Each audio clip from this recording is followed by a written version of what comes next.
Friends, welcome back to Tamil Billa. இன்றைக்கி Andhra style ஒரு ஹெல்த்தியான ஸ்நாக்ஸ் செய்ய போகிறோம். ஆந்திராவில் வந்து தெப்பாளி செக்கலோ அப்படிம்பாங்க, தெலுங்கானாவில் வந்து சர்வப்பிண்டி அப்படிம்பாங்க. ரொம்ப ஹெல்த்தியாக இருக்கும். இது வந்து சுரக்காய் வச்சு பண்ணுவாங்க. இது எப்படி செய்கிறதுன்னு பார்க்கலாம் வாங்க. இப்போ இதுக்கு வந்து ஒரு கப்பு நான் அரிசி மாவு எடுத்துருக்கேன். இந்த அரிசி மாவு ஃபுல்லாக இதில் போட்டுக்கலாம். போட்டுட்டு கொஞ்சமாக உப்பு போட்டுக்கலாம். உப்பு போட்டு இதுக்கு கொஞ்சம் மிக்ஸ் பண்ணிவிட்டு ஹாட் வாட்டர் ஊற்றலாம். ஹாட் வாட்டர் ஊற்றிட்டுனா கொஞ்சம் நல்லா ஸ்மூத்தாக இருக்கும். நம்ம சாப்பிடும்போது கிறிஸ்பியாகவும் ஸ்மூத்தாக இருக்கும். இப்படி மிக்ஸ் பண்ணிவிட்டு ஒரு 10 மினிட்ஸு இது வந்து அப்படியே விட்டுடலாம்.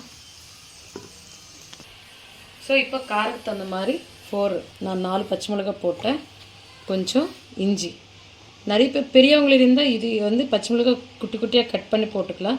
குட்டி சேர்ந்து அவங்களுக்கு வந்து கடிக்கும்போது ஸ்பைஸியாக இருக்குன்னு சொல்லி நான் இந்த மாதிரி கிரைண்ட் பண்ணி போட்டுருக்கேன். மாவு மிக்ஸ் பண்ணும்போது முன்னாடியே நான் வந்து இந்த பாசி பருப்புன்னு வந்து ஒரு 1/2 hour ஊற வச்சுட்டேங்க. இது நம்ம மாவில் மிக்ஸ் பண்ணிக்கலாம். நல்லாயிருக்கும், நல்லா கிறிஸ்பியாக வரும் நம்ம ஃப்ரை பண்ணும்போது. ஸோ 10 நிமிஷமாக ஆச்சுங்க.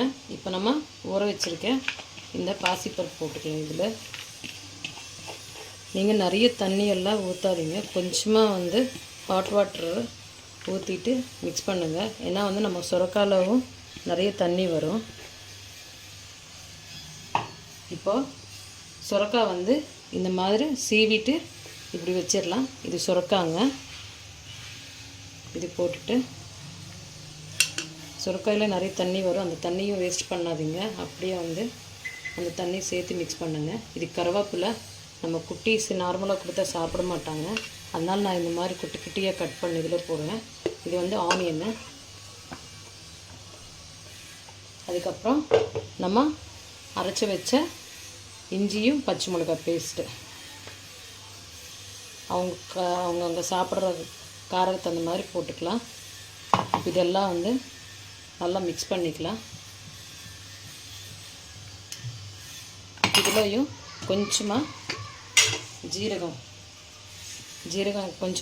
ஆட் பண்ணிக்கலாம். இதெல்லாம் சேர்த்து நல்லா மிக்ஸ் பண்ணிக்கலாம்.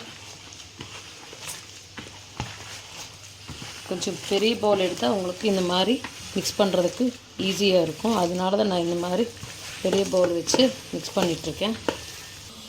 ஸோ இப்போ நம்ம இந்த மாதிரி ஒரு பாத்திரம் வச்சுட்டு சூட் பண்ணிக்கலாம்.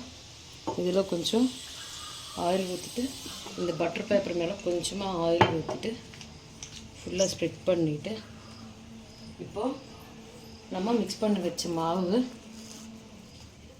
இந்த அளவுக்கு ஒரு உண்டை பிடிச்சிட்டு இந்த பட்டர் பேப்பர் மேலே வச்சு நல்லா ஸ்ப்ரெட் பண்ணிக்கலாம்.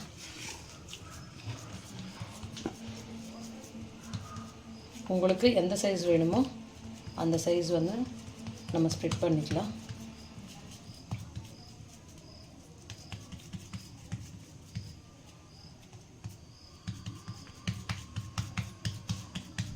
ஸோ ஆயில் நல்லா ஹீட் ஆச்சு.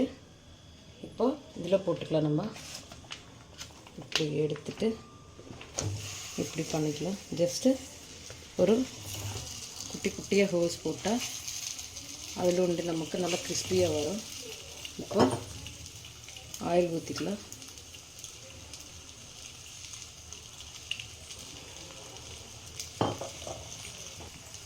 மூடி போட்டு ஒரு 5 மினிட்ஸு நம்ம ஃப்ரை பண்ணிக்கலாம்.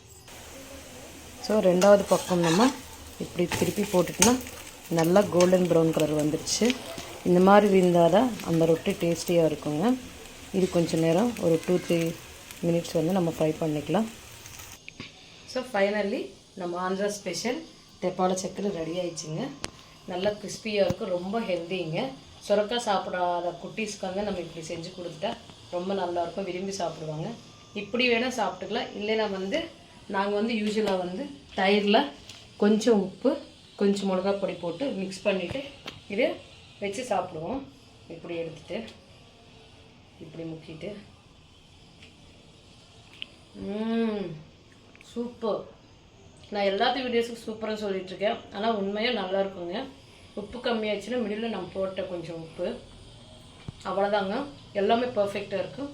இந்த வீடியோ உங்களுக்கு பிடிச்சிச்சுன்னா please like, share and subscribe Tamil Billa.